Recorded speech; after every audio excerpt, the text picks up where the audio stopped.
आज आलो आहोत आपण लेक साइड कॅफे फ्रेंड्स लोकांचं चाललं होतं की कुठेतरी म्हणून जवळच आम्ही एक कॅफे फाइंड आउट केलं. आतमध्ये एंट्री घेताच कळलं की तिथे मी एकटीच जाऊन पोहोचली.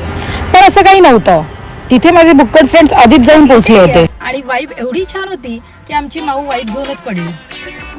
संडे असल्यामुळे मी काहीतरी स्पायसी खायचा विचार केला आणि त्यावर माझ्या सगळ्या मैत्रिणींची संमती मिळाली. तेवढ्यातच आमच्या खांदा कॉलनीच्या शाहरुखची एंट्री झाली. इथे आम्ही ट्राय केलं चिकन क्रिस्पी, चिकन नगेट आणि चिकन नगेट्स खाताना माझ्या तर बाई चेहऱ्यावरच चमक. मला चिकन क्रिस्पी खूप आवडलं आणि माझ्या फ्रेंड्स लोकांनाही खूप आवडलं. डोळे मिचकावत चिकन क्रिस्पी खाण्याचा जणू नवीन प्रयत्न आमच्या माऊचे पुढचे 4 दात नसून चिकन नगेट्स खाऊन बदक दाखवण्याचा तेवढ्यातच आली चिकन बिर्याणी आणि तंदुरी चिकन बिर्याणी खूप मस्त होती.